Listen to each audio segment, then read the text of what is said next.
Hello guys, welcome to another video. दोस्तों, आज मैं एक और स्टोरी को ट्रांसलेट करने जा रहा हूं और हमेशा की तरह मैं इसे हिंदी में ट्रांसलेट करूंगा। इस वीडियो में मैं आपको वर्ड बाय वर्ड मीनिंग के बारे में बताऊंगा और साथ में ग्रामर के पार्ट को भी कवर करूंगा। तो आपसे गुजारिश है, वीडियो को लास्ट तक ज़रूर देखिएगा और अगर आप इस चैनल पर पहली बार आए हैं, इस चैनल को ज़रूर सब्सक्राइब कीजिएगा ताकि इसी तरह की आने वाली वीडियो आप तक पहुँचती रहे। तो वीडियो शुरू करते हैं। वीडियो का जो टाइटल है वो है लॉस्ट गोल्ड। लॉस्ट यहाँ पे एडजेक्टिव है जिसका मतलब है खोया हुआ। गोल्ड कहते हैं सोने को, तो इसका क्या मतलब हुआ? लॉस्ट गोल्ड यानी कि खोया हुआ सोना। तो ये था हमारा टाइटल। इसको मजीद पढ़ते हैं। There was a lot of noise in the market place. There was a lot of noise. Noise का मतलब होता है शोर, तो बहुत ज्यादा शोर था। In the market place, marketplace में। A merchant was in the middle of the crowd shouting at the top of his voice. A merchant, merchant कहते हैं ताजिर को या व्यापारी को। तो एक ताजिर was in the middle of crowd. In the middle of का मतलब होता है के दरमियान, तो क्राउड का मतलब होता है लोगों का हजूम, तो या लोगों का झुंड। तो लोगों के झुंड के दरमियान जो ताजिर था वो क्या कर रहा था? वॉज शाउटिंग, वो चिल्ला रहा था। At the top of his voice, अपनी पूरी आवाज के साथ वो चिल्ला रहा था। I have lost my purse. Purse का कहते हैं बटुए को। तो I have lost my purse, मैंने अपना बटुआ खो दिया है। I have lost my purse with varahas in it. मैंने अपना बटुआ खो दिया है। विद वरहास इन इट, उसमें क्या थे? वरहास थे। ओ माई मनी, ओ मेरे पैसे। प्लीज फाइंड इट, कृपया करके इसको ढूंढिए। फाइंड का मतलब होता है ढूंढना। तो I will reward anyone who finds it. I will reward, मैं इनाम दूंगा। रिवॉर्ड का मतलब होता है इनाम देना। तो यहाँ पे विल के साथ वर्ब की फर्स्ट फॉर्म है। जब विल के बाद वर्ब की फर्स्ट फॉर्म लगती है तो वो हमारा फ्यूचर इंडेफिनिट का वाक्य कहलाता है।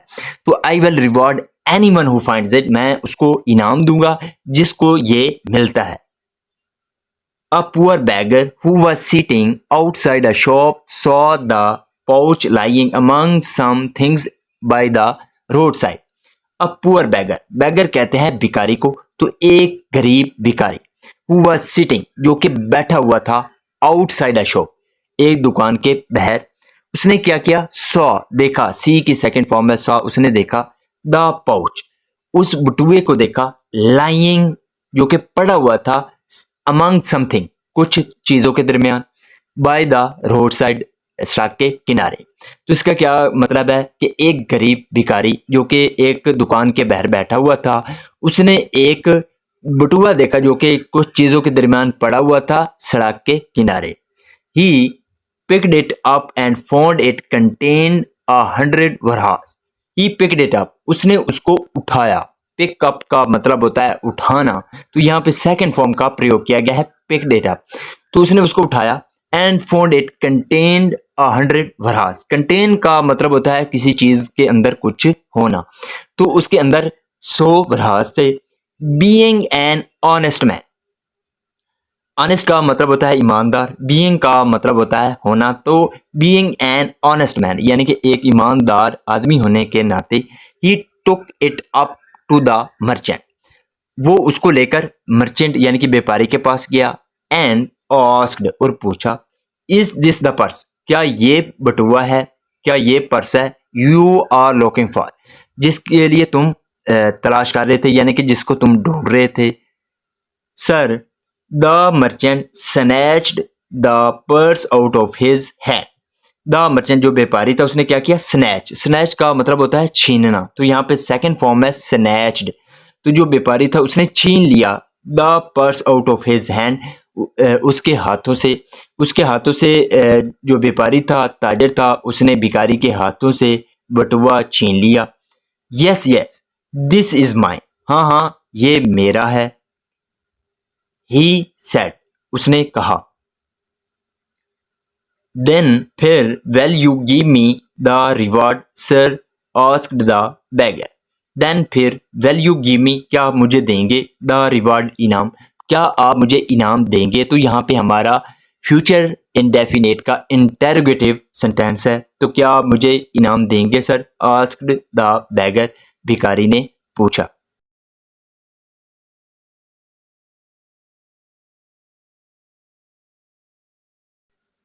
रिवॉर्ड, इनाम। व्हाट रिवॉर्ड, कौन सा इनाम?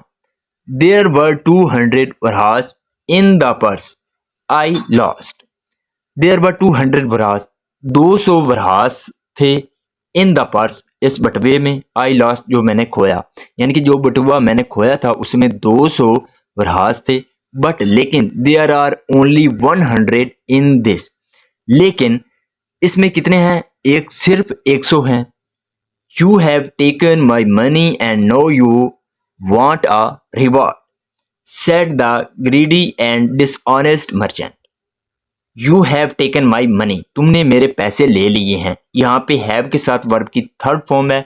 जब have के साथ वर्ब की थर्ड फॉर्म लगती है तो वो हमारा प्रेजेंट परफेक्ट टेंस का वाक्य कहलाता है। तो you have taken my money, तुमने मेरे पैसे ले लिए हैं, and no you want a reward, और अब तुम इनाम चाहते हो।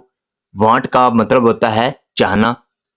said the greedy, greedy का मतलब होता है लालची, लालची और डिसऑनेस्ट मर्चेंट, लालची और बेईमान जो ताजिर था, उसने कहा। The bagger was very hot and angry, जो भिखारी था वॉज वेरी हॉट, वो बहुत ही दुखी था, चोटिल था, एंड एंग्री और गुस्से में था। ही वॉज नॉट डिसऑनेस्ट, वो बेईमान नहीं था। The argument went on and on, argument का मतलब होता है बहस, तो जो बहस थी वो चलती रही। And people in the crowd took sides and there was a lot of noise. And the people in the crowd, और जो लोग थे झुंड में, टुक साइड, उन्होंने साइड ली, and there was a lot of noise, और बहुत ज्यादा शोर था। फाइनली, आखिरकार, अंत में, द बैगर सेड, जो भिखारी था उसने कहा, they should go to the king to settle their dispute. They should go to the king, उन्हें राजा के पास जाना चाहिए। शुड का प्रयोग तब करते हैं जब वाक्य के आखिर में चाहिए आता है। तो they should go to the king, उन्हें राजा के पास जाना चाहिए। क्या करने के लिए? टू सेटल, सेटल का मतलब होता है निपटाना, तो निपटाने के लिए देयर डिस्प्यूट, अपने झगड़े को, यानी कि जो आखिरकार जो भिखारी था उसने कहा कि उन्हें अपने झगड़े को सुलझाने के लिए या निपटाने के लिए राजा के पास जाना चाहिए। सो इसलिए both of them went to the court, तो दोनों जो थे वो दरबार में गए। The king heard them and then instructed Tenali Raman to settle their dispute. The king, जो राजा था, उसने क्या किया? हर्ड देम, उनकी बातें सुनी, एंड देन, और फिर इंस्ट्रक्टेड, और फिर उसने क्या किया? इंस्ट्रक्ट किया, यानी कि हदायत दी तेनालीरामन, तेनालीरामन को क्या करने के लिए? टू सेटल देयर डिस्प्यूट, उनके झगड़े को निपटाने के लिए। तेनालीरामन सेड, जो तेनालीरामन था उसने कहा, यू आर बोथ राइट, तुम दोनों ठीक हो। This merchant lost his purse with 200 वरहास।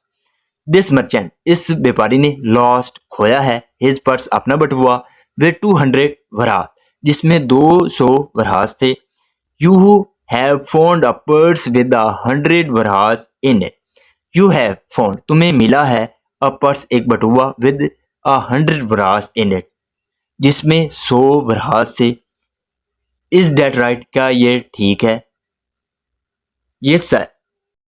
हाँ। Agree both, both the man, दोनों जो आदमी थे वो राजी हो गए। So both facts are true, तो दोनों जो हकीकतें थी वो ठीक थी। सिंस, चूंकि, this purse does not contain 200 वरहास, चूंकि इस पर्स में 200 वरहास नहीं है। It can not be the one that the merchant loss, it can't be the one, ये वो वाला नहीं हो सकता, द मर्चेंट लॉस, जो व्यापारी ने खोया था। एंड सिंस, और चूंकि, no one has come forward to claim this purse with 100 varahas. And since, और चूंकि, no one has come forward, कोई भी आगे नहीं आया, टू क्लेम, ये दावा करने के लिए, दिस पर्स विद 100 वरहास, कि ये जो पर्स है वो एक 100 वरहास का है। यानी कि इसके लिए कोई भी आगे नहीं बढ़ा। इट बिलोंग्स टू यू, ये तुम्हारा है।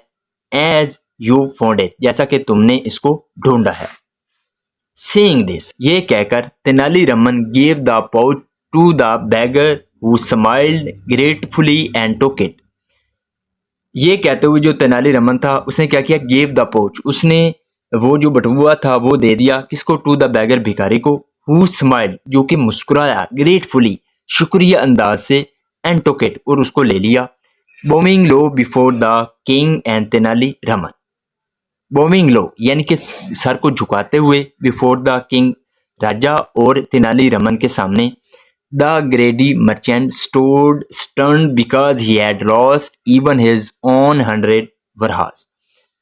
The greedy merchant, जो लालची ताजर था, stood, वो खड़ा रहा, stunned यानी कि हक्का बक्का खड़ा रहा, because क्योंकि he had lost even his own 100 varhas, हत्ता कि उसने अपना जो 100 वरहास का जो बटुआ था उसने उसको खो दिया था। The king laughed at the justice Tenali Raman had meted out, जो राजा था laughed at, वो हंसे, the justice, उस इंसाफ पर, तेनालीरामन had meted out, जो तेनालीरामन ने किया था। The merchant had learned his lesson the hard way, और जो व्यापारी था वो अपना सबक हार्ड वे यानी कि बहुत ही अलग तरीके से वो सीख चुका था। So this is the video guys. अगर आपको ये वीडियो पसंद आई हो तो इस वीडियो को लाइक कर दें, चैनल को सब्सक्राइब कर दें ताकि इसी तरह की आने वाली वीडियो आप तक पहुंचती रहे। Have a nice day, good bye.